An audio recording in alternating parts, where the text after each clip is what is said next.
Hey everybody, welcome to the first video in the series on restoring this Midas Heritage 2000 console. This is a 48 channel console that I just got today. I've been looking for this console for about a year, and I have to tell you that I am absolutely blown away by this thing. It is one of the most gorgeous pieces of machinery that I have ever seen, and all of the pictures online have not done it any justice. So I just wanted to just show some features of this console for anybody that may be looking at a Heritage Series console.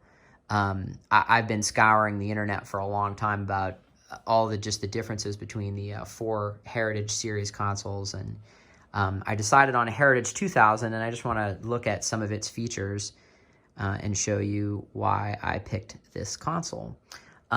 So starting at let's start with channel 1. So channel 1 here's our gain pot, which is the Midas Pre. Our direct output, 48 volt phantom, pad, phase, and you can flip your direct output so that it either has the channel EQ or not. One of the interesting things about this console is that there's no 1/4 inch input on the back of the channel. So you can run a line level input, like say in the year 2000 when this console was built, a CD player, and you can just hit your pad button. You don't have to you don't have to run that into a 1/4 inch. You can run a line level input into XLR. So here's the EQ, which is one of the main reasons why I got this desk, but it is a 4-band fully parametric EQ. You can turn so Midas generally will give you a shelf in your treble and bass bands with your center bands being parametric. Verona consoles do that. Some of the others, I think Siennas probably do that too, but on a Heritage Series, it is fully parametric. If you want a bell, you can engage your bell filter and make it a bell and not a shelf. You can do that on your treble and your bass bands. You engage your EQ, apply your EQ to your insert. Here's your high-pass filter up to 400 hertz. Engage that. This is a 12-aux console, so 10 mono auxes and 2 stereo auxes. But you can flip your stereo auxes into mono if you want to. Just hit that button. So one of the main reasons why I got this console is this particular feature right here. So on the channel, you can assign your groups directly from the channel. On the H1000 and the H3000, and it's probably the same on the H4000 also, you have to run it into the automation page. So any of your assignments you have to do through that page. Here's your pan, left and right. Midas consoles have this weird thing called SIS. And that's basically for PA systems that are running a left center right config. This controls your image, so you can decide if it's going to left, center, and right, or left and right. This is basically just like if you're not running your center cluster on an aux.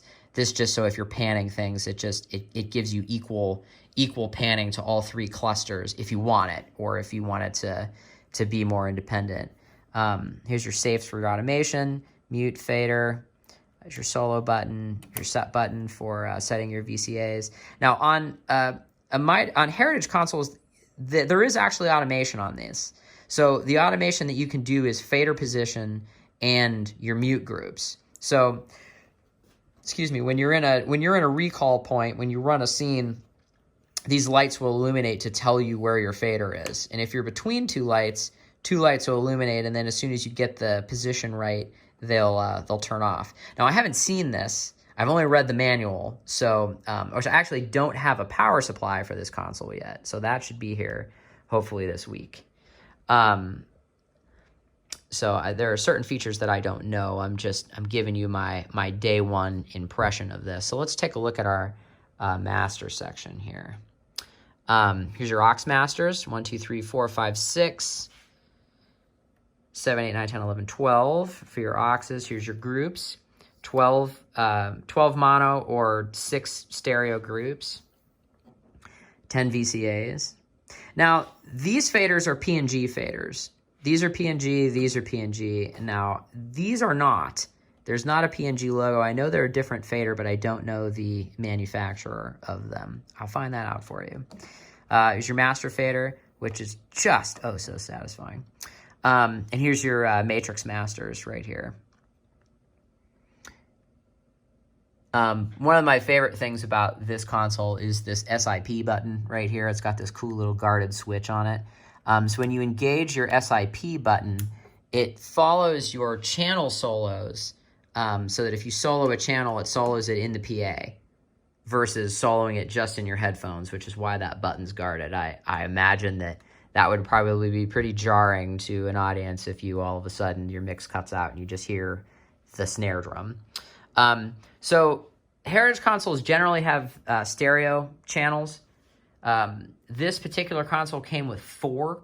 We've got 4 stereo channels, so here's your pans for returns. But the cool thing is this is a modular console, so you can move this channel strip wherever you want. So say, for example, if you want to use this as drum overheads or, you know, a stereo keyboard or something like that, you can move this stereo module wherever you want. So generally they're at the back end of the console for effects.